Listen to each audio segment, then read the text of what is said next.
My father was Judge Albert Cartwright, once Lieutenant Governor of the state. He was killed 2 years ago in a mysterious accident. We were not only father and son, but friends. The shock of his violent death still haunts my mind. My nights are troubled by strange dreams.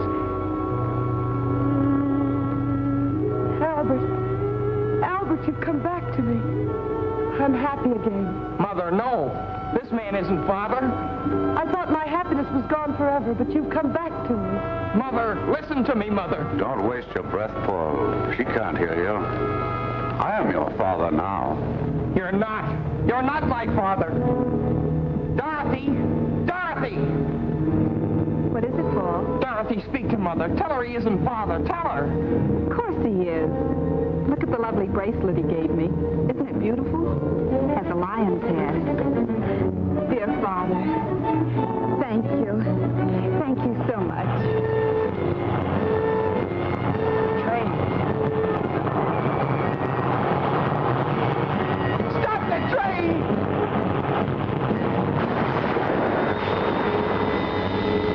Just what I've been waiting for.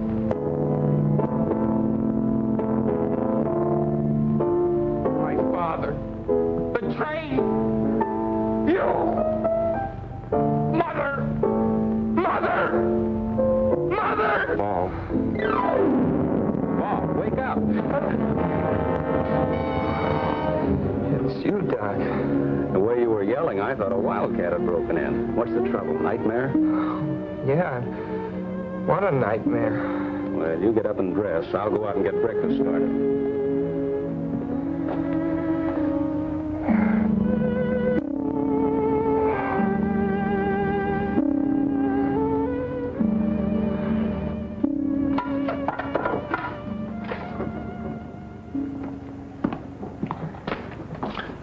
Paul, here's your breakfast.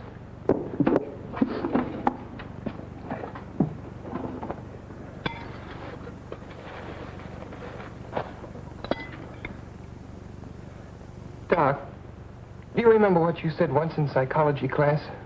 About the phenomena of dreams foreshadowing future events? Yes. But to healthy-minded people, a dream is just a dream. Come on, Paul. There's nothing like an early start for good fishing. Doc, I'd like to go home today. Home? Why, Paul, what's the matter? I'm worried about Mother. Now, look, you're not going to let a dream spoil our outing, are you? Why do you suppose Mother didn't want me home for the holiday? Oh, she probably had some reason. Now, get on with your breakfast. I'd like to tell you about this nightmare I had, Doc. Well, all right, if it'll make you feel better. Let's finish our eggs, and I'll get the tackle, and you can tell me on the way down. He said, you have hallucinations. Come with me. I'll take care of you. And he held on to my arm. That was when you woke me up. Quite an extraordinary dream, but easily explained. At the inquest after your father's death, you remember, the engineer on the train testified that he caught a glimpse of the Acme Trucking Company sign as the truck pulled away. Although nothing's been seen of it since, it still remains the only clue to the unsolved mystery. Naturally, it would be impressed upon your mind. Oh, yes, but... And the Schumann Concerto was your father's favorite composition, if I recall correctly. But it all seems so real, and I remember every detail. The bracelet, the abandoned farm buildings, and the things this man said, like, it's just what I've been waiting for. And the terrible danger to Mother and Dorothy. Forget it, Paul. You've been working too hard at school. This is a perfect way to relax. Hey, they're jumping like crickets. Come on.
forwarded up here from the school, and I figured it might be important, so I brought it up to you. Well, thanks, Mac. No trouble. If there's any answer, I can mail it for you over in the village. Well, there's no answer. It's a letter from my father. Huh? Say, you're not pulling my leg, are you, Paul?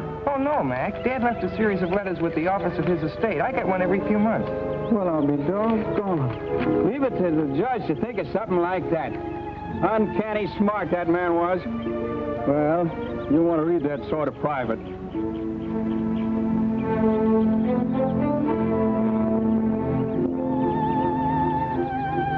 Good fishing, huh? Fine, Mac. How long you figuring on staying up here? Oh, Doc. Yes, Paul. Would you mind coming over a minute, please? Now, so long, boys. Goodbye, Mac.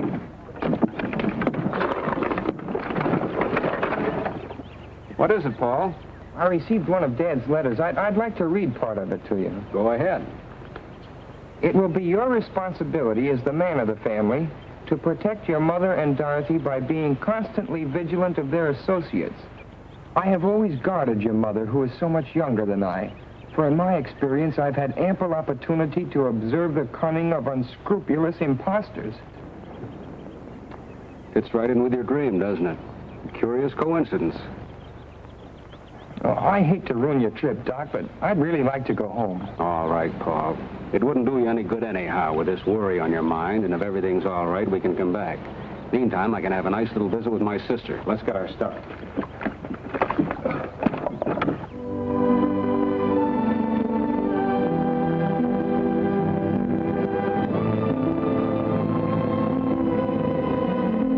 Thanks a lot, Doc. You're welcome, Paul.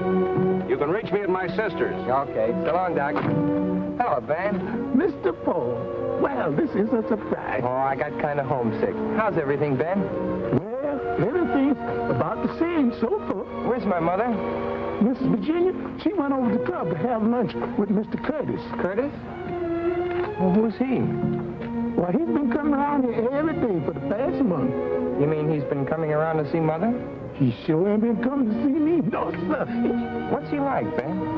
Well, he's a fine-looking man, nice talking, too. But ain't exactly my place to venture an opinion, no, sir. You don't like him? Well, you see how it is. Being with the judge so many years, I got to know just what folks he like and don't like. And I kind of suspect this Mr. Curtis wouldn't be on the list. No, sir. I see. But don't you take no preconceived ideas from me, Mr. Paul. Tain't Constitution. Like the judge used to say, to exert undue influence on the bench. No, sir. That's right, Ben. I better take your bag upstairs. Should I run you a bath, sir? Oh, never mind. I'll just take a shower. Yes, sir.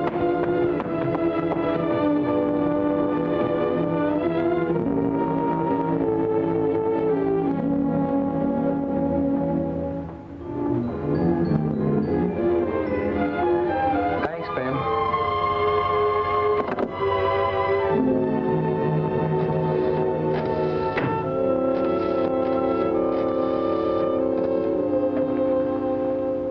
Hello, George. Yeah? Well, for God's sakes. Well, where are you? Well, why didn't you let me know? Come on over. I want to talk to you. It's confidential. Okay.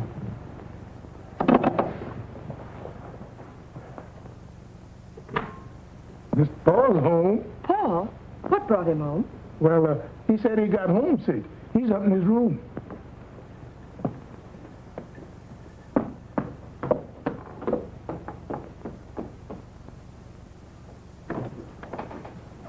Paul, darling. Hello, Princess. Didn't you like the fishing? Oh, it was all right, but I wanted to come home. Well, I had so many engagements, dear. Of course, if I'd realized I'm that... clean, Mrs. Cartwright. Where's the Romeo? Benjamin told you. Well, his name is Brett Curtis, and he's most charming. You know, I haven't even been slightly interested in any man since your father died. But I must admit I like this one. You'll meet him tonight at dinner, and I want you to like him, too.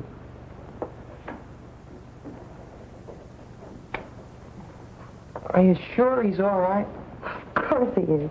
Everyone finds him fascinating. He's amusing and interesting. He's been everywhere, and he's most attractive. You know, in some ways he reminds me of your father, except he's younger. Oh, don't look so worried. Well, you're my responsibility now, you know.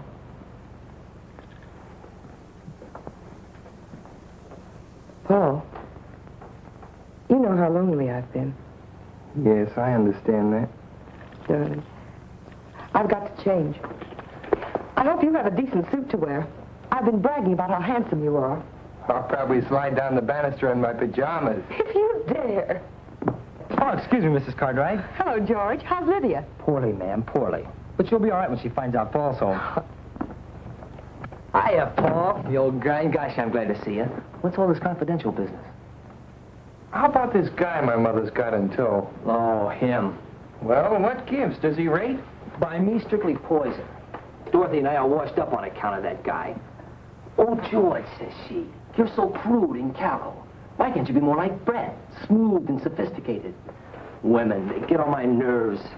Sounds like a purely personal reaction, George. I'm after facts. Is he solid? Well, all I know is what I hear at keyholes. Mom and Dad say he's a cosmopolitan, but for my dough, he's a first-class... Oh, Hello, sis. Hiya, small fry. hello. Well, what happened to the fishing trip, Paul? Canceled on account of family affection. What's with this Curtis I've been hearing about? You've been listening to George. You can just ignore it. Brett's positively out of this world, and the princess is mad about him. Yeah, and so am I. And at least he has manners, which is more than I can say for some people. Of course, it must be quite a shock to realize that one simply doesn't measure up to civilized standards. See what I mean? You know how we used to get along. Now where am I? Oh, take it easy, George. It may blow over. Nah, she'll never be the same. And I'm too old to change. Really?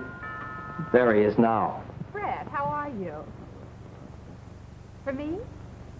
Oh, you're too divine, Brett, really. Bring some flowers, a big droop. You simply turn my head. Turn her head, I'd like to wring her neck. She thinks he's a great wit, but nothing I say is funny anymore. How about staying to dinner, George? I don't feel like facing this alone. Okay. I'll call up home. You'll have to lend me a tie. Oh, sure.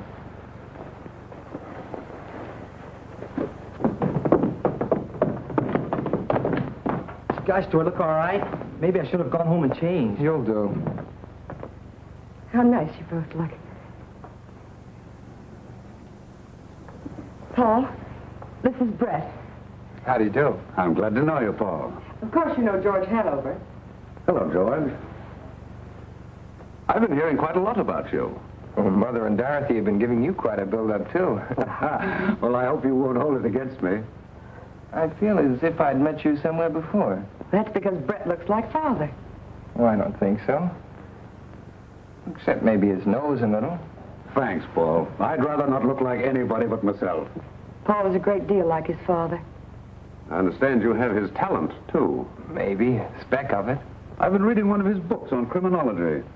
My friend, Professor Muleback, the psychiatrist, recommended it to me. The professor thinks your father had a brilliant mind. Well, Father's best book was never completed. I hope I'll be able to finish it for him someday. I knew you two would like each other. Dinner served, ma'am. Dorothy? Paul, I have everything you want. Oh, it's nice to meet you. I thought You don't mean to tell me you like him. I didn't say I liked him. I just said I could see why Mother likes him. Yeah, but does Dorothy have to drool over him like a goon? Oh, Dorothy's nothing but a child. Child, nothing.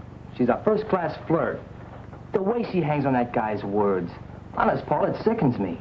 Pure jealousy. Me? Jealous? Yeah. Gosh, that's right. Maybe I am. Paul, look. It was in the box with the corsage Brett gave me. Isn't it beautiful? It's a lion's head from India. Brett has such divine taste. Well, don't you like it? Nice girls aren't supposed to take jewelry from strange men. He's not a strange man.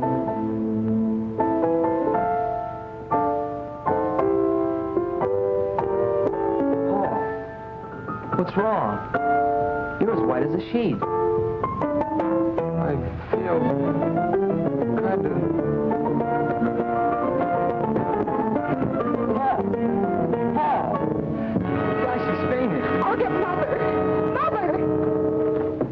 Martin. What's the matter, Virginia? What happened? I don't know. Dorothy said he simply keeled over.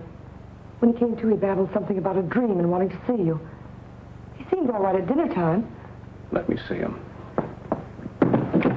Feel better? Say, you know, I had an uncle once. He used to get fits. They had to put a spoon in his mouth. Hello, Doc. Well, young man, what's this all about? Darling, what is wrong? Nothing, Mother. If you don't mind, though, I'd like to talk to Dr. Benson alone. Well, I guess I'll barge along home then. Hope you feel better, chum. Well, I'll be okay. See you tomorrow. Right. You look feverish. Oh, I just had kind of a mental shock. Remember the dream I told you about this morning, Doc? Yes? The part about Dorothy and the bracelet? Yes? Well, there's a man Mother's seriously interested in, and Who is this man, Paul? Brett Curtis, and he did give Dorothy a bracelet. But, Paul... And it was in a corsage, and there was the music, the same music, the Schumann concerto. This may sound kind of crazy, Doc, but that dream is beginning to happen. Now, wait a minute, Paul. Nothing has actually happened. The only similarity to the dream is the bracelet, and that could be a coincidence. You know, Dorothy's very fond of trinkets, and anybody who knew that might buy her a bracelet. As for the music, it's probably sitting on the piano. I wouldn't worry too much about it, son. Have you told your mother about this dream? No. Mother thinks I've got too much imagination. Besides, she's gone overboard for this Curtis, and you can't talk to people when they feel like that about someone. You were pretty young to know that. Oh, I felt the same way about a girl last year. Nobody could tell me anything until I found it out for myself. And you may be entirely wrong about this man. And the best thing to do is to find out all we can about him. Suppose you and I go down and see Bill Allen tomorrow. A banker doesn't usually take people at face value. And we'll let him investigate. That's an idea. Oh, and Doc, when you go downstairs, I wish you'd drop in and meet Curtis. I'd like to find out what you think about him. All right, Paul. Now stop worrying.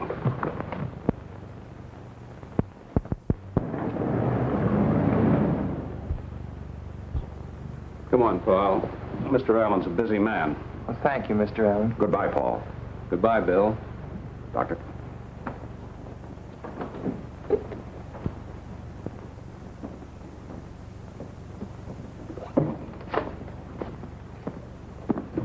Good morning, Curtis. Well, good morning, Doctor. Hello, Paul. How are you feeling? Well, I'm fine, thanks.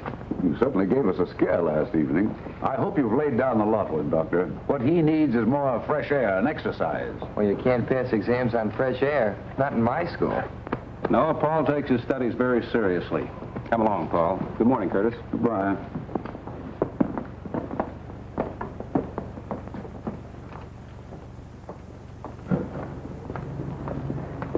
You don't suppose he followed us here? Oh, come now, Paul. The man banks there. Aren't you convinced that Allen knows what he's talking about? My intuition isn't.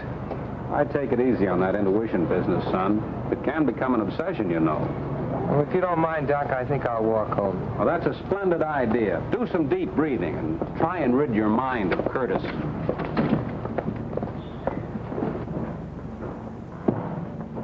Hi there, Doctor. Going anywhere near the club? I go right by there. Hop in. Oh, thanks. It's a nuisance to find a taxi when you want one. I don't drive myself. That's unusual. I thought everybody drove these days. Well, I was in rather a bad accident when I was a youngster, and it made such an impression on me that I never learned to drive. Where's Paul? Oh, he decided to walk home for the exercise.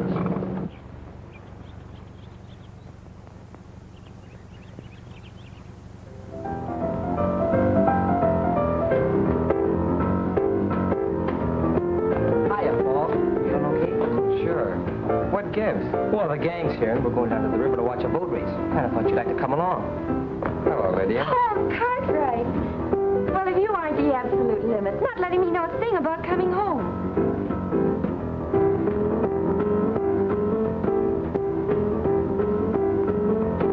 Ben, what are you doing with that picture? Miss Virginia wants it taken up to the study. Why? I couldn't say.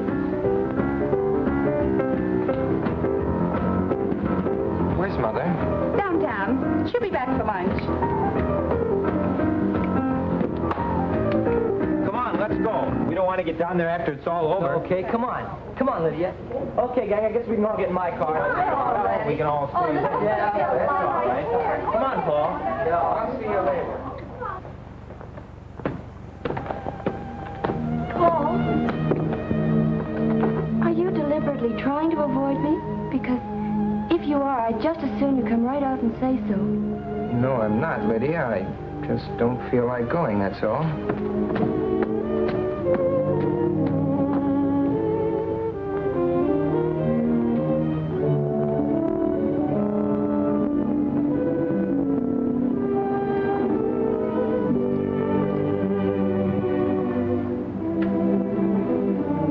I'm sorry, sir.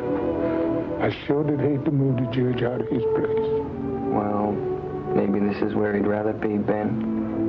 He spent most of his time up here anyway. Yes, sir. He looks so alive. Almost as if he could speak. I wished he could.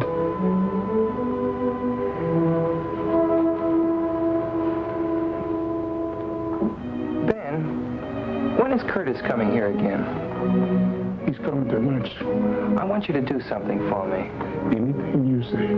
When you take his glass off the table, don't touch it. Use a napkin and put it aside. You know what I want, Ben. Yes, sir. Oh, and Ben, I'd like a sandwich and a glass of milk up here, please. Yes, sir. Do you have the keys to the files? Thanks, Ben.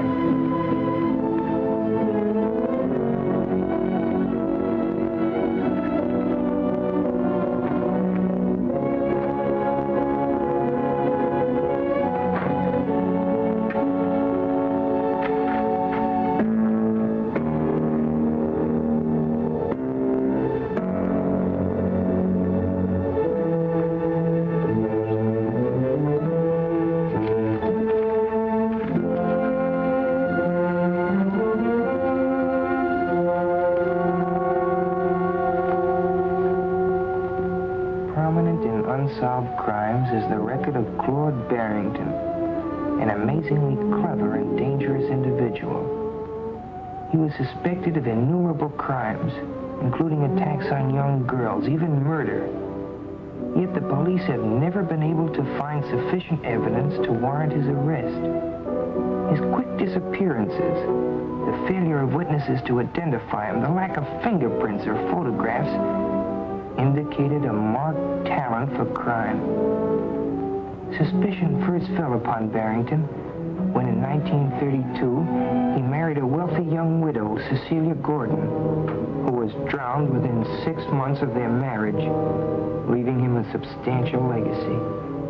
However, no evidence could be found to prove that Barrington was in the vicinity at the time of her death. Paul, darling, what are you doing up here?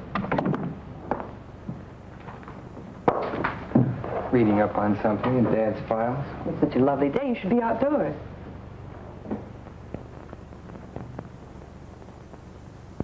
I'm sorry about moving the picture.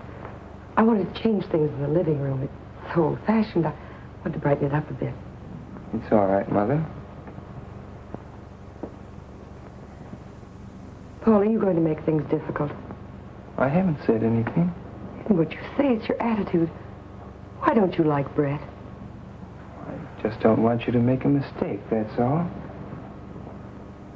How much do you know about him? Everything. He's told me all about himself. Paul, why are you so mistrustful?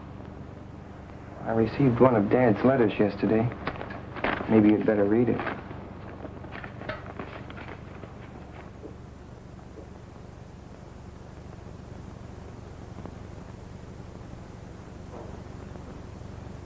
Poor Albert. He saw so much of crime and wickedness, he was bound to become overcautious. Now I understand why you're so anxious, dear. What is it you want to know? Has Curtis ever been married before? No, he's a bachelor. He was going to be married a few years ago, but the girl drowned shortly before the wedding. Brett was terribly broken up about it, of course. She was drowned? It's quite a tragedy. She was so young. Well, Paul, anything else? Where does he get his income? Oh, he owns mines and things. I had Mr. Allen check into all that. You see, I'm not as irresponsible as you think I am. You're not going to marry him for a while yet, are you? I don't know, Paul. I think you should wait. Paul, I don't want to make you unhappy. But that's one thing I must decide for myself. You mean you're going to marry him right away? I may. But you can't. You've got to give me time to... Give you time? For what? Well, to get better acquainted with him. Darling, you'll be going off to school soon. Your life will be occupied with other things for years. Paul, try to understand. Try to be fair. Please. For my sake. All right. That's better. You'll be down for lunch? No, Benjamin's bringing my lunch up here. I'll be down later. Maybe you could play some tennis with Brett. He plays an excellent game. If you just give him a chance to be himself, you two would probably be the best of friends in no time. I've got to go now. Don't work too hard, darling.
Lucky I got 2 games.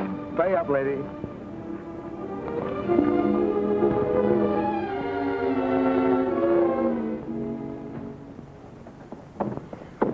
Hello, Paul. How you feeling?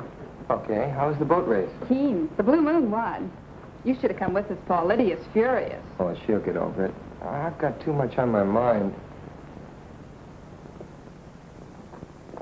Any lunch left for me, Ben? There's sandwiches and milk in the breakfast room, Miss Dory. Oh, thanks, Ben.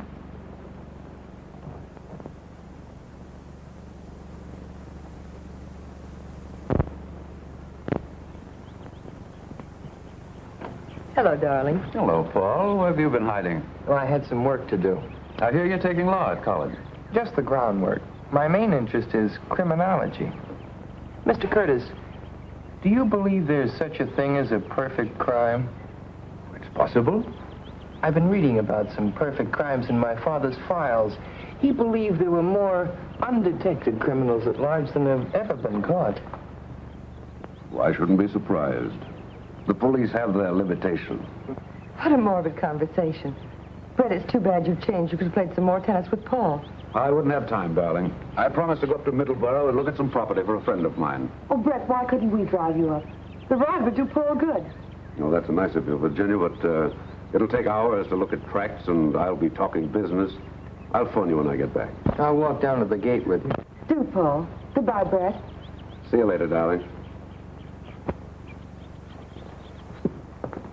Understand you've traveled a lot. Well, yes, I've always been curious about what was beyond the next horizon. Ever been in Nevada? Yes.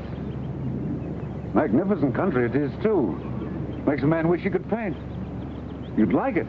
What's Reno like? Oh, that's indescribable. It's a hodgepodge of Wild West and Wild East. Cowboys, divorcees, mink and mustangs, Jude ranches, and the real thing all shuffled together. I'd like to see some of those old ghost towns. And a real silver mine.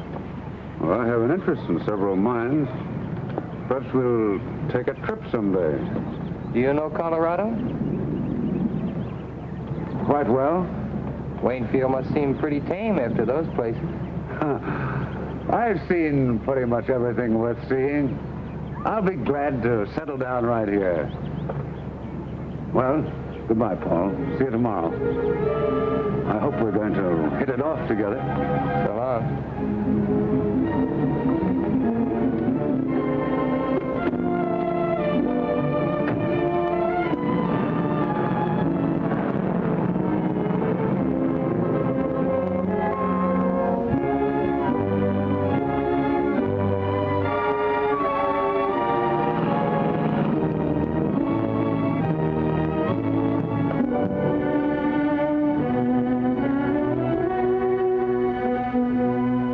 Hello, Charlotte. Hello, Mr. Curtis. Professor's expecting me. Yes, sir. Mr. Curtis. Send him in. Go right in.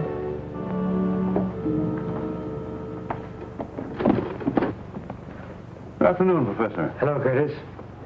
Well, how does it go? There's a new development. The boy? Yes, he came home unexpectedly. Hostile?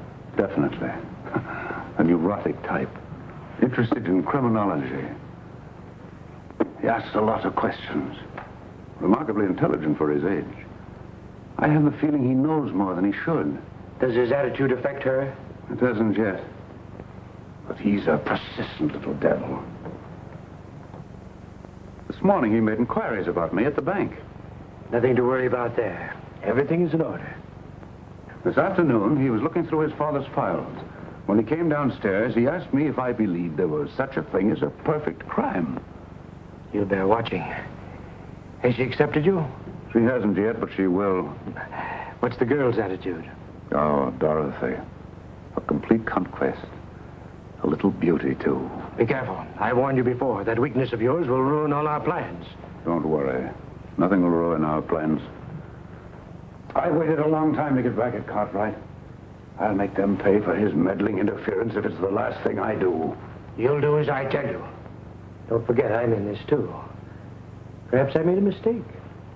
Perhaps I should have kept you as a patient instead of making you an associate. Don't forget, I'm concerned with the financial outcome in this case, not your personal revenge. You have nothing to complain of. Everything's working out. The boy is the first hitch. He sounds like a subject for mental analysis. You might suggest it to the mother. Sometimes these cases destroy themselves. The important thing is to get the wedding over with as quickly as possible. When you are legally in possession, we can take care of him here. Funny, that thought was in my mind, too. But why wait till I'm in possession? As her husband, you would be in a position to comfort her. As her fiancée, such a tragedy might cause a revulsion against you. That's true. Therefore, you must lose no time. The stakes are high, and there's constant danger if the boy is following the Barrington trail. Barrington is legally dead. Fortunately, so is the judge. However, fools and children sometimes stumble upon details which even the most careful strategist has overlooked. I had better meet the lady as soon as possible. Meanwhile, you must impress her with my professional distinction. Understand? Perfectly. Now, be careful. If you can't accomplish this within the week, our relationship shall revert to that of doctor and patient. I'm spending the weekend with them. I'll have her consent before Monday.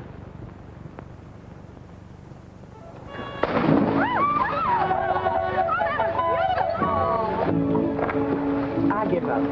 Brett, you bewitched the dice. I seem to be lucky at everything but love. You don't really mean that.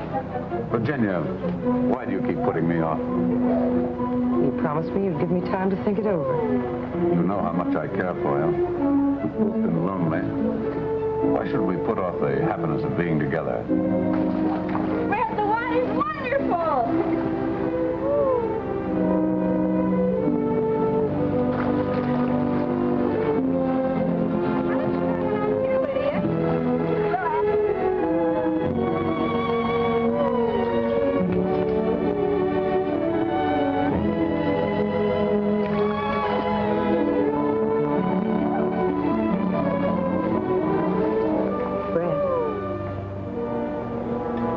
Answer's yes.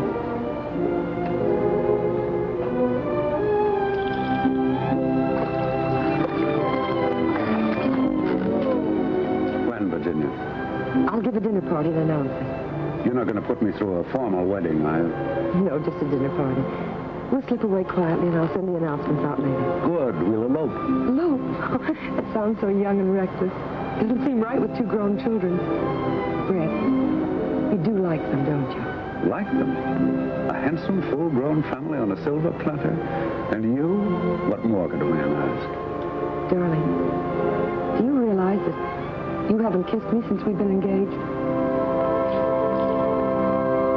Princess! Brad! Not much privacy around here, is there? Well, that's family life. Why don't you come in for a swim, Brett? The water's wonderful. How about a swim, Virginia?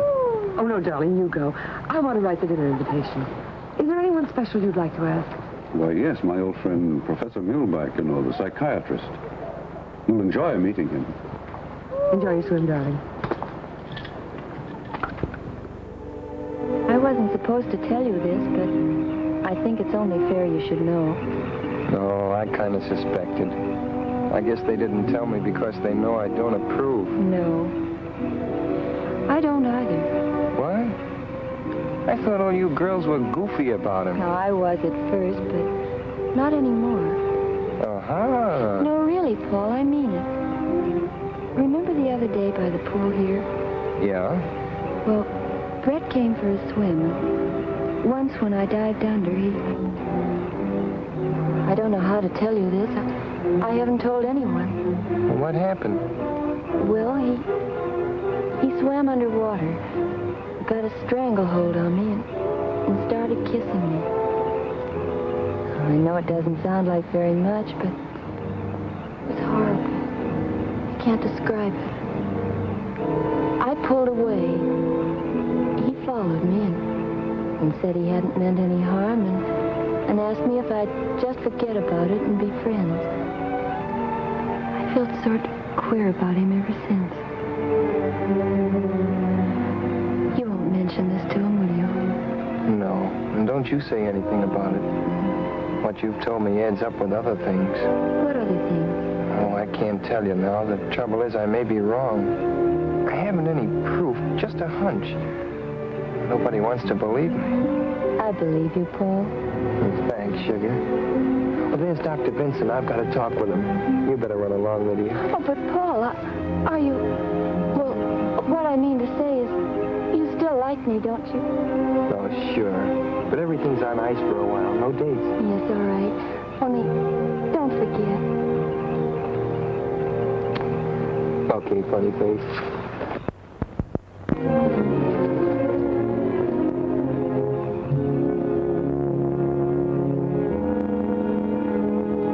Hello, Paul. They're announcing their engagement. I suspected as much. What have you found out? Nothing unfavorable to Curtis. Mr. Allen gave me these answers to some inquiries he made. After reading them, you'll probably agree it looks like a clean bill of health. Well, that may be so, but Lydia just told me something. Would you mind coming up to my room a minute, Doc? Not at all, Paul.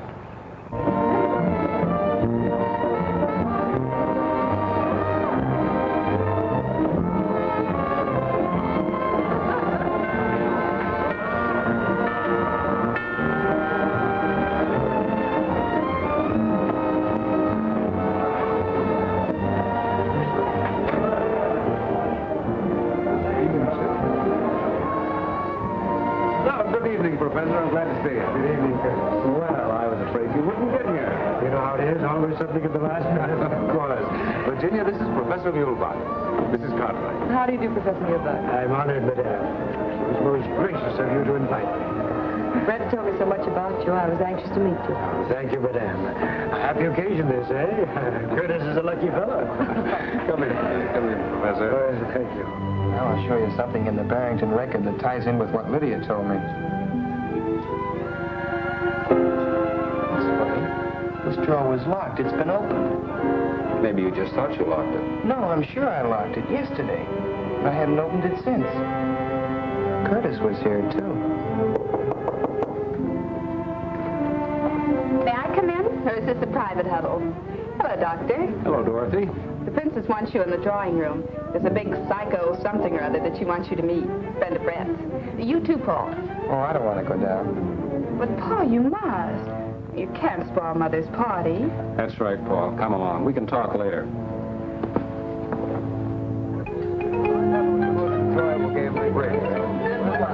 However, I must say that I think that we won that rubber. Because Virginia was keeping score. Virginia's arithmetic is delightful. She subtracts by counting backwards on her fingers. 10, 9, 8, 7, 6. That means 10 minus 5 equals 6. Well, that's right, isn't it? Of course it's right.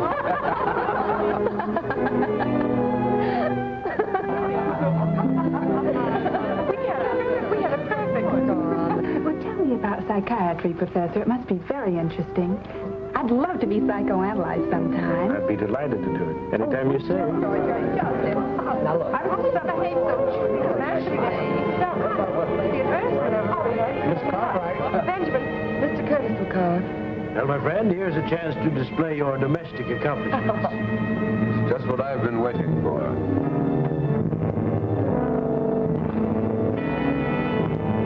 It's just what I've been waiting for.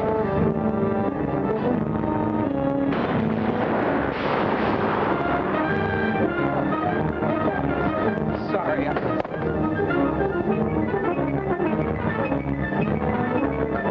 don't feel well. You stay here, Virginia. I'll take care of him. Paul hasn't been himself lately. An extremely sensitive boy, madame. I would like to talk to him. I have been most successful with the juvenile neurosis. It's nothing serious, Professor, I'm sure. Paul, what is it now? Words in my dream. Curtis said, it's just what I've been waiting for. When he said that, I could hear the train coming and then the crash. Gosh, Doc, it's spooky. It's got me. You've got to pull yourself together, Paul. Now, let's look at this thing realistically. I understand Bill Allen's going to announce the engagement. He's known your mother all her life. Do you think he'd sanction a match if he weren't sure of Curtis? I can't figure it out. Maybe I'm going wacky, Doc, but I could swear he's Barrington. Barrington's dead, Paul. I don't believe he is. But it's too fantastic.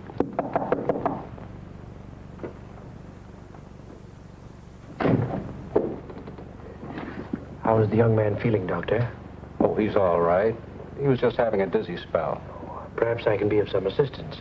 Nerves are my specialty. May I come in?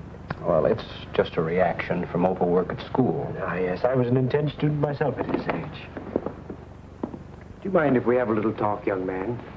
I feel all right. Perhaps the doctor had better go downstairs. Seems a pity to spoil Madame's party. I'd rather have Dr. Vincent stay. Of course, I have no objection. Let's sit down and be comfortable. I understand you are an unusual boy, Paul. Extremely talented. You intend to pursue your father's research into criminology? Yes. An interesting subject. But something must be done about these nervous attacks. They're not exactly normal at your age. I presume you are devoted to your mother? Of course. As one student of human nature to another, may I speak frankly? Go ahead. In some cases, filial devotion to a mother goes beyond the borderline of normality. It can frequently produce hallucinations. Did you say hallucinations? Do not be offended. I'm merely stating a theory. Let go. Please don't agitate yourself. I'm only trying to help you. I don't need a psychiatrist. But you do. I believe it is your emotional aversion to your mother's remarriage which produces these neurotic symptoms. I'm sure I can cure you in a very short time. I would like you to place yourself under my care at Restview. Restview?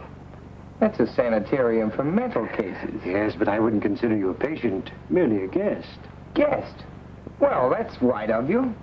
Good night, Professor. I'm sorry. I assure you I meant no offense. May I see you a moment, Doctor? I'll be right back, Paul. The boy's agitation reveals an emotional influence which should be corrected immediately. I hope you can persuade him. I'll speak to him. Good.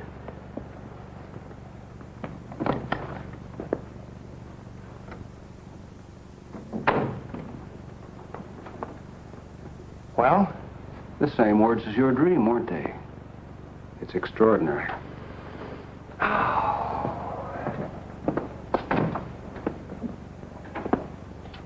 Those two are mixed up together somehow, Doc. Hallucinations. Do you believe that stuff? I've read about it in textbooks. And according to him, I've got him. He seems to think so. What else did he say, Doc? Well, he wanted me to ask you to go to his sanitarium and let him analyze you. You know, Doc, that might not be a bad idea. But I don't think it's necessary. But, Doc, I might find out something up there. Yes. But, Paul, if those two men are what you think they are, it'd be mighty dangerous. Well, you could come up every day and keep an eye on me, couldn't you? Yes. Besides, it might be a good way to stall for time. I'd make Mother promise not to marry Curtis till I got back. But, Paul... And meanwhile, you could take these to Armstrong and get him to analyze them, their fingerprints off a water glass. Curtis?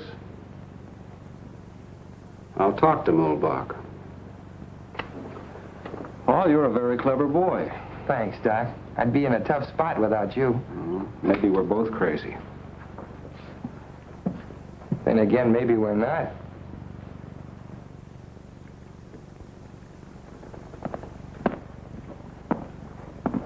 It's a lovely room, isn't it, Paul? Very nice. I hope you'll find it comfortable. My routine is a simple one. A few heart-to-heart talks, plenty of food and rest. Believe me, Mrs. Cartwright, he will return home a healthier and happier boy. I'm sure you will. Goodbye, darling. Don't read too much. You'll take good care of him, won't you, Professor? Of course, madame. I'll drop in tomorrow and see how he's getting along. Please do, Doctor. I'm always happy to have the cooperation of my colleagues. Goodbye, Paul. I'll see you tomorrow. Goodbye, Doc. Bye, Princess. Goodbye, darling. I'll see you later.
Outside, please.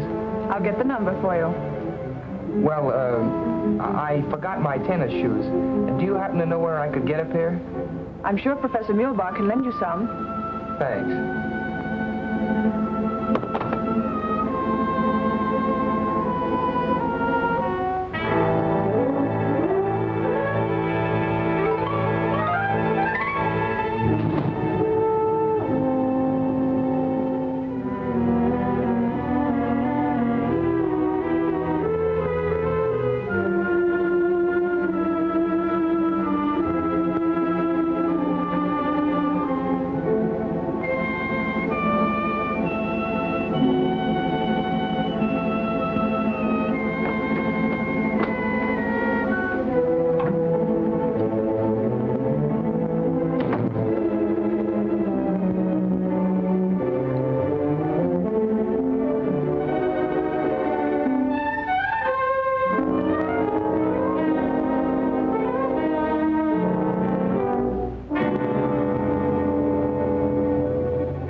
Come in.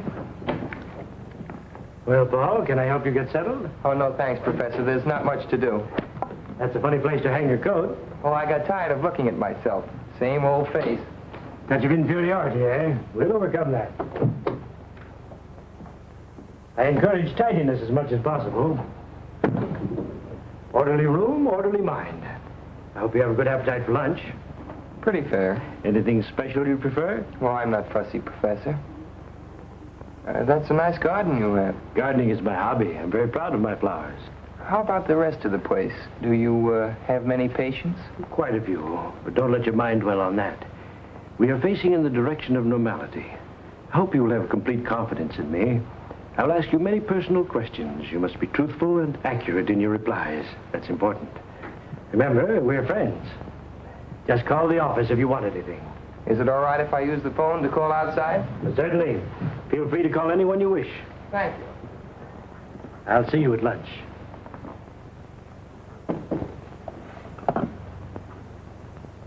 I'd like to get Waynfield 1531, please. Hello, Vixen. What's mixin'? Oh, Paul, where are you? I'm up at Middleborough getting my brain unscrambled. It's all very scientific. Cures hives and hangnails and improves the disposition, it says here. Are you missing my kissing? Was that some kind of code? No, just juvenile vernacular. What pleases the significance? Young romance in the modern manner. Romance. I see.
What are you doing here?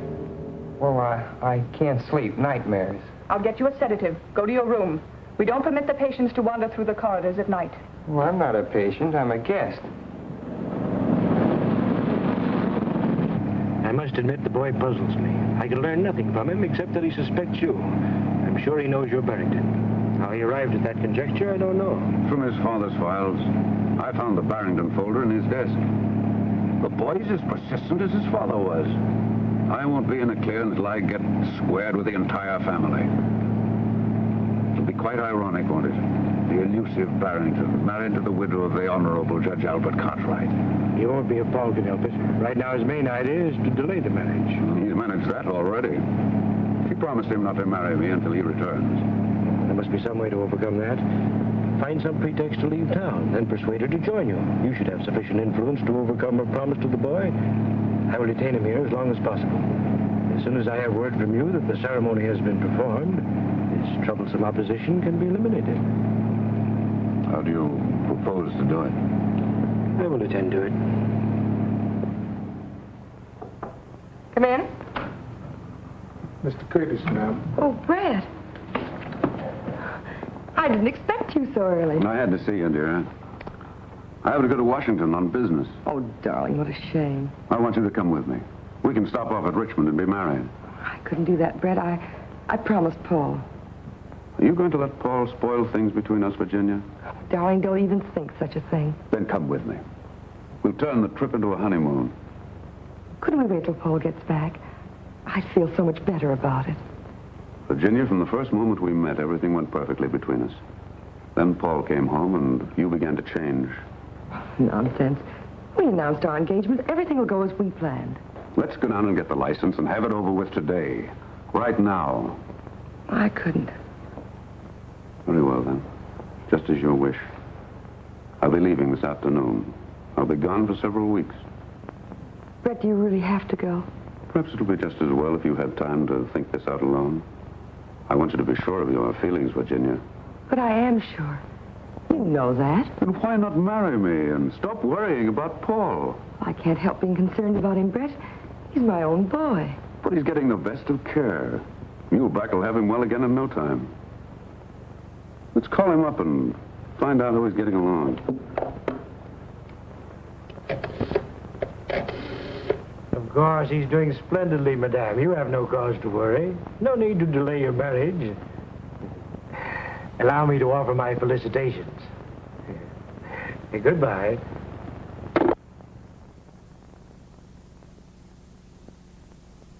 How long will it take you to check some fingerprints? Whose are they? Curtis, Paul got them. He asked me to turn them over to you. He's a chip off the old block, all right. The judge hung on like a bulldog whenever he got his teeth into anything. That's right. I'll have these checked just to prove there's nothing to it. Let me see. Where does Curtis hail from? Oh, he's lived in Oregon, Nevada, Colorado, California. California's good. They get thumbprints on driver's licenses.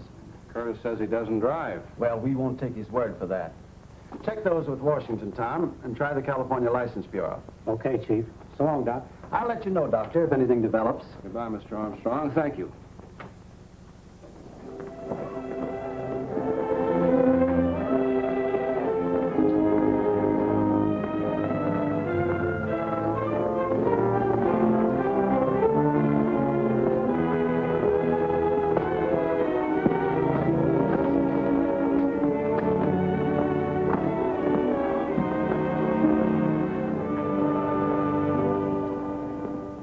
The door was not locked.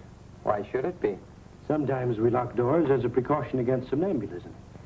Miss Farber notes here that you complained of having a nightmare. Can you tell me about it? Only that something dangerous was going to happen. Do you have such dreams often? Yes.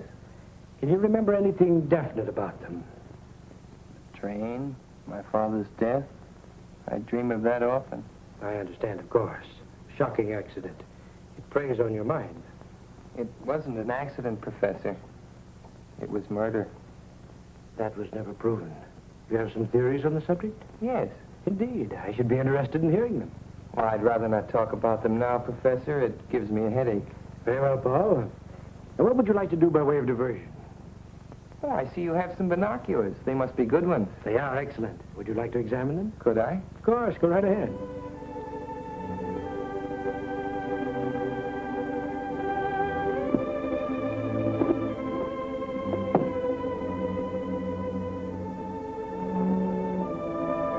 Oh, they're swell.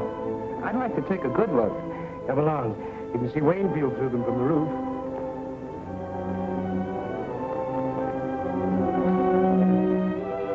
There's the county seat down there.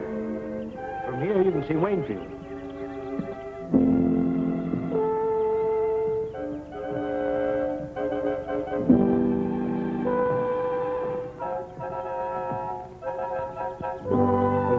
you can see the ferry crossing the river. What's that building down there? Just an abandoned farm. Over this way, Paul. See the ferry? You can almost distinguish the people's faces on the deck.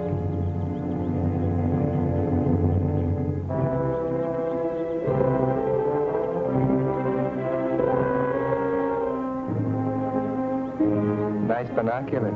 Yes, they are. Well, there's Dr. Vincent. We better go down. Yes. Would you mind going to your room? I'd like to have a talk with the doctor. Then I shall send him to you.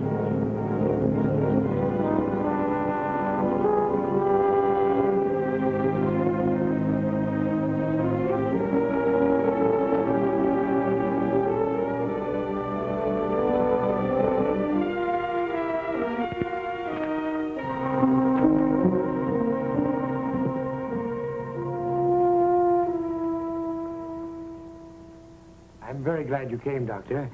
I'm having a little difficulty. I feel there's something on Paul's mind which he does not confide to me. If there's something you know, you may speak freely. All I know is he has nightmares about his father. Now, that he has told me, but he will not say any more. His reticence hinders my diagnosis. If you could persuade him to discuss these matters more fully, it would be of great assistance. I'll see what I can do. Where is Paul? In his room.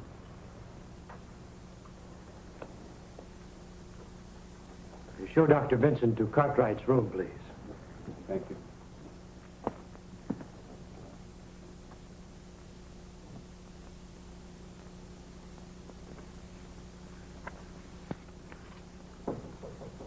Come in. Hello, Doc. How are you, Paul? Sure glad to see you. How's Mother? Oh, a little worried about you. Otherwise, all right. I saw her this morning. Well, Professor Muehlbach's a good host. I'm enjoying it here. That's fine. Oh, look, Doc, I found something in Plato I'd like to show you.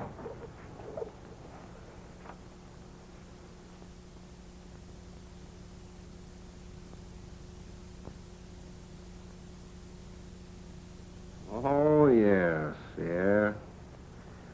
Great chap, Plato. Modern today as he was in his own time. Paul, how'd you like to take a little ride with me?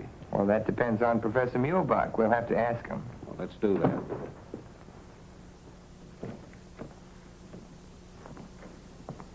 Well, how do you find your patient, Doctor? He looks rested, but I'd like to take him for a drive in the fresh air so he won't feel shut in here. That is, if you have no objections. Not at all. Provided you don't keep him out too long. Oh, a half hour or so. We'll take a drive through the hills. This is beautiful country.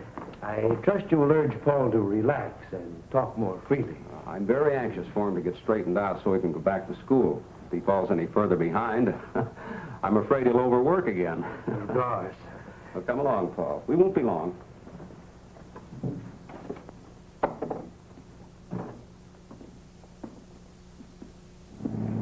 That was luck. I didn't think he'd let me go. He couldn't very well refuse. I saw Armstrong. He's having the prints checked. And Paul, while I was at the city hall, I saw your mother and Curtis go into the marriage license bureau. But, Doc, she promised me. I know how you feel. It hasn't been easy for me to accept this situation either. Maybe you won't have to. What do you mean? There's an abandoned farm building near here, exactly like in my dream. I saw it from the roof. Paul, one ramshackle old building looks much like another. Maybe. But something very strange happened on that roof this afternoon. I had a feeling that Muehlbach was going to shove me off when you drove up. Are you sure you're not just imagining these things, Paul? Sure, I'm sure. And I'll tell you something else, too. Curtis drove himself up here last night. Curtis driving? That's strange. He told me he couldn't drive. I know. That's why I got the license number. I thought maybe you could find out who owns the car.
sign from the truck.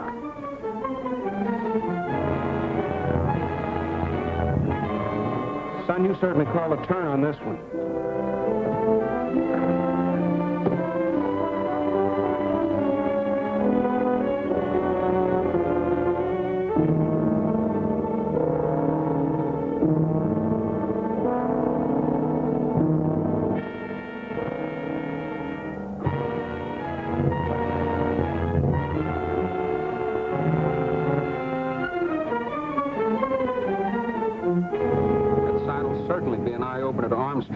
We'd better take it right over to his office. You'd better. I'll have to go back or Mulebuck will get suspicious. You'd better stop here, Doc. I'll walk the rest of the way. No use taking any chances with that evidence.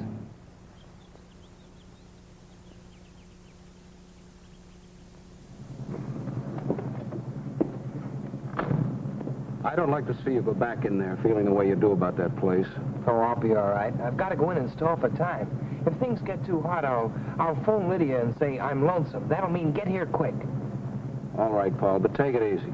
I'd better go home and clean up a bit, then I'll go right over to Armstrong's. So long, Doc. Darling, don't be angry. Surely one day doesn't make that much difference. I've promised Dr. Stone he could marry us. You wouldn't want me to hurt his feelings, would you? Why can't we go over there now? Why wait? We can spend tonight and tomorrow at the lake and then go on to Washington. After all, I must think of that contract, Virginia. Even a man in love has to think of business. All right. I'll call Dr. Stone, see if he can't find some time free. He ought to be able to work us in somewhere. A ceremony doesn't take long. Do you want me to call him? No, I'll do it.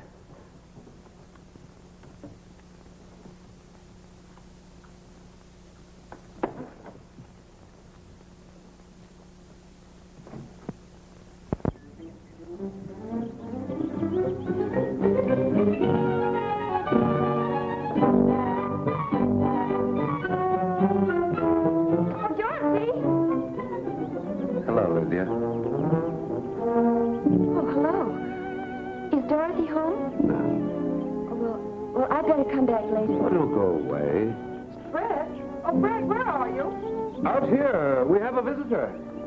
Hello, Lydia. Hello, Mrs. Cartwright. Well, goodbye. That's strange. What on earth happened? Nothing. She just came looking for Dorothy. What did Dr. Stone say? Dr. Stone? Oh, yes. He's busy all day today and this evening. But I made an appointment for noon tomorrow. Oh, good. Now, where shall we go to celebrate? Why not go to that little inn where we first had dinner together? Brett, I'd rather not go out tonight. I've got packing to do and a few letters to write. I'll just have dinner on a tray in my room with Dorothy and tell her the news. She goes back to school on Monday, and I won't have another chance to see her. I hope I may look forward to your exclusive attention on our honeymoon, Mrs. Curtis. Well, you shouldn't call me that, not yet. It's very unlucky, you know. With all the luck I have, I can afford to be reckless. I'll phone you later, darling.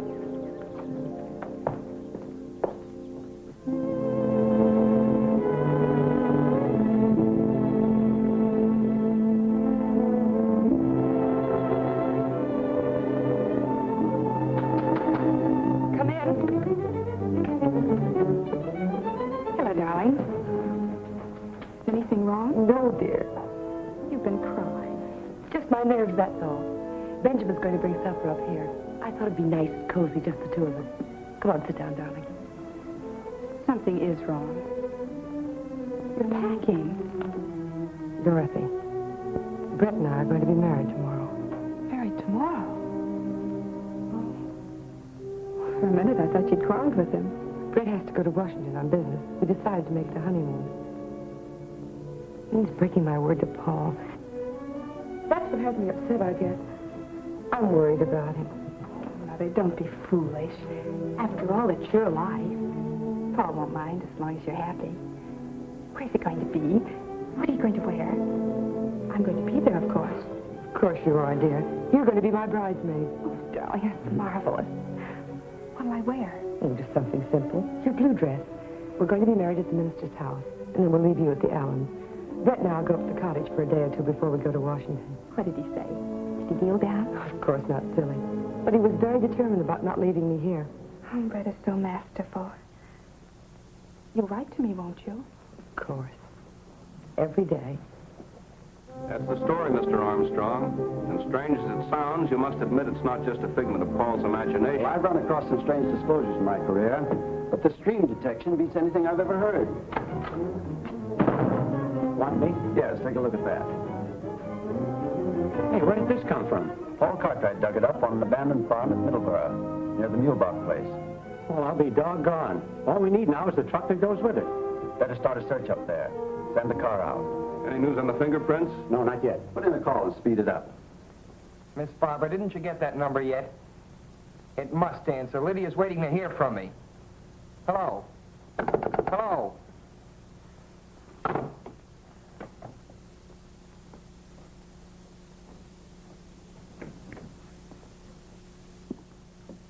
What do you mean by disconnecting the phone when I'm trying to get a call through? I want you to be absolutely quiet. You are agitated. I was afraid your outing today would be too much for you. I'm getting out of this place, but quick. Not in your present condition, my boy. You are hysterical. I couldn't possibly allow you to leave in such a state. Allow me? You don't think you can keep me here if I want to go, do you? I'm afraid that may be necessary. You seem to be forgetting that I'm a guest. All my patients are guests. Sit down, my dear boy, and calm yourself. Tell me, what has upset you? Was it something you found at that farm where you went this afternoon? You followed us. I observed you from the roof with the binoculars. All right, since you know so much. We found the truck that killed my father. The police ought to have the evidence by now, and I know you and Curtis were mixed up in it. Again, you are having hallucinations.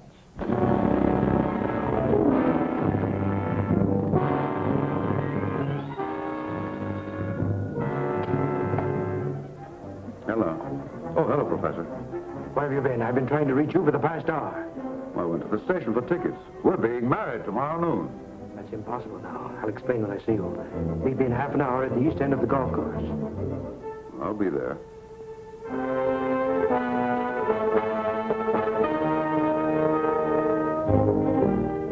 I don't like to exaggerate Paul's danger, Mr. Armstrong, but that place up there gives me the creeps. I'm uneasy about the boy. Why does everything take so long? The machinery of the law, Doctor. It's much better than it used to be. Armstrong? Farber? The car driven by Curtis is registered under the name of Charlotte Farber. Does that name mean anything to you, Doctor? Why, yes. She's Mulebach's secretary. Yeah? Put a blanket out for it. Get going. Chief, the California Motor Vehicles has a thumbprint on Brett Curtis. It matches the print taken from the body in the mine identified as Barrington. That means Curtis was killed in the mine, not Barrington. Paul was right. And Barrington is just cunning enough to pull something like that, too. Then it isn't unlikely that Curtis... Could be Barrington.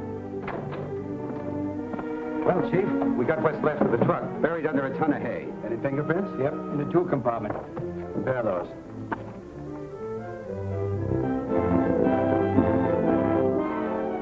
They match all right. They match the Curtis prints Paul got from the water glass. Well, are you satisfied? Go to the country club. Pick up Brett Curtis. Suspicion of murder. Cartwright case. Right, We've got to get to that boy, Armstrong. Mulebach and Curtis are working together, and there's no telling what may have happened to him by this time. Get me in the Mulebach place at Middleburg. Now, don't worry, Doctor. We'll find out in a few minutes.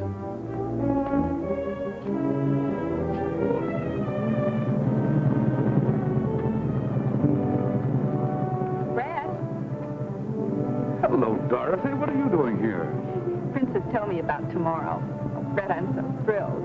Mother's going to let me be a bridesmaid. Isn't that wonderful? I thought we might drive down to the florist and get dozens of roses and take them to the cottage. I want to do something special, and I'm sure the princess would love it. That's a charming idea, Dorothy. I should have thought of that myself. Well, then, let's go. Now, just a moment.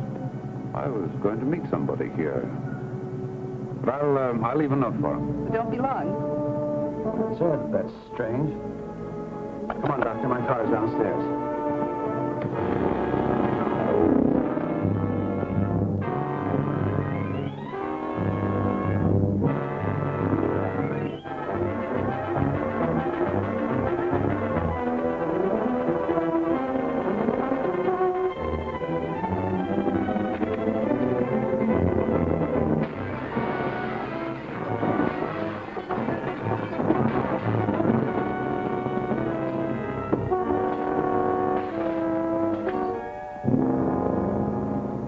bill back? Yes? Mr. Curtis asked me to give this to you. Thank you.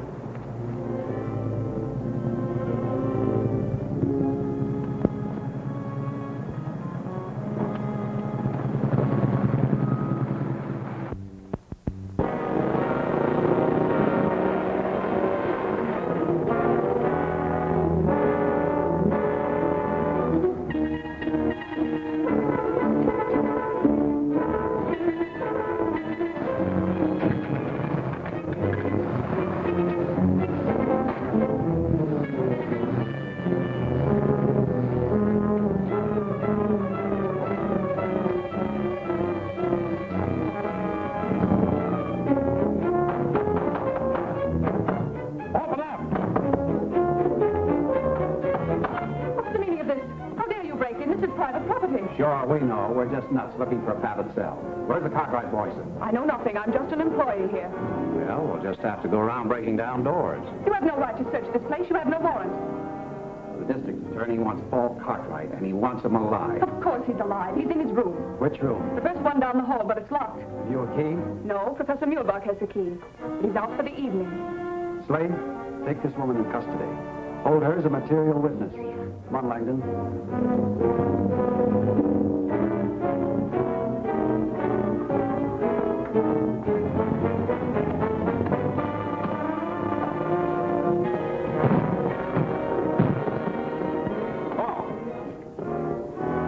Too late. I'm not so sure. Look at this. Good boy. He got away. I hope. There's no connection here. We can call from the switchboard.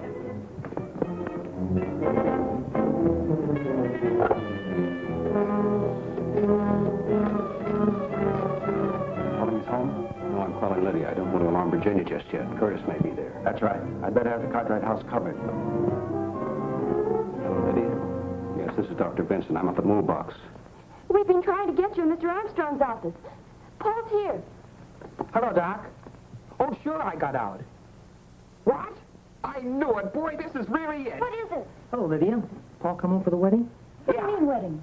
Well, don't you know? Mrs. Cartwright's marrying that Duke Curtis the first thing tomorrow. How do you know? Uh-huh. Well, I saw Dorothy and Curtis come out of the forest with a big box, and they drove off in her car. Mike Pepys told me they were going up to decorate the cottage on account of Mrs. Cartwright. Curtis and Dorothy have gone up to the cottage alone? Yes. Listen, Paul. Just a minute, Doc. Curtis and Dorothy have gone up to the cottage together alone. What? Doc, my sister and Curtis went up to Lakewood. She's alone with them. Muehlbach knows the police are happen. Anything can happen. We're getting out there. So long. Come on, where's the car? Outside. Lydia, you better stay here. Not me. I'm coming with you. Well, why doesn't somebody tell me something?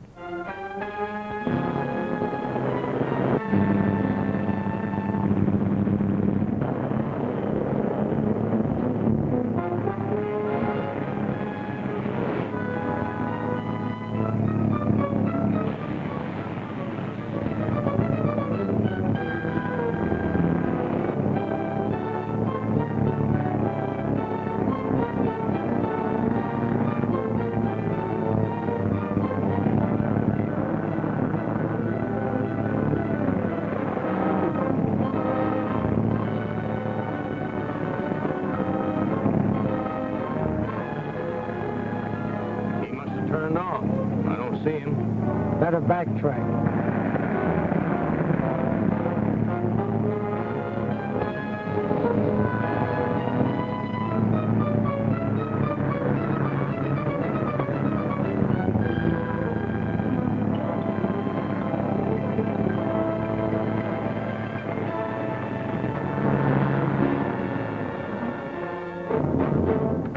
Put up your hands and get out.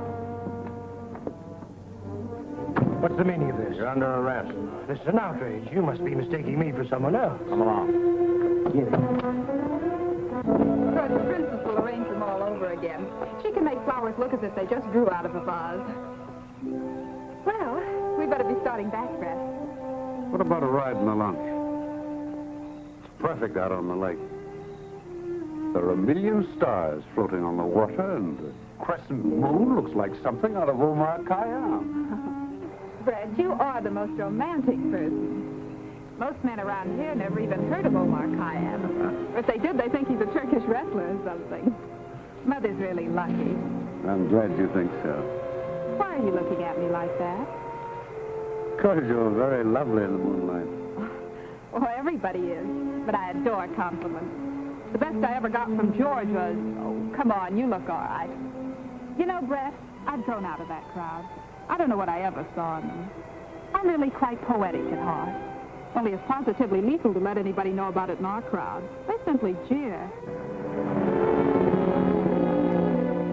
I heard a car, didn't you? Probably out on the main highway. Don't hold my arm so tight. Oh, I'm sorry. Steps are so uneven, I was afraid you might fall. Really, Brett, I think we better not. I must be getting back. Mother will be worried. Where's your spirit of adventure? I thought you were romantic. All right. But we won't stay long.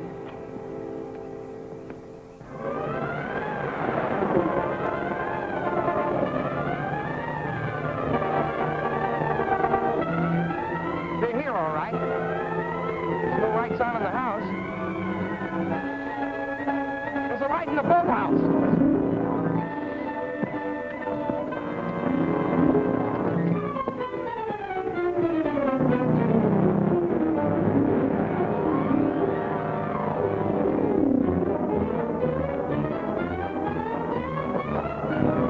They're in here. Come on, eat. All right, Barrington. You meddling fool.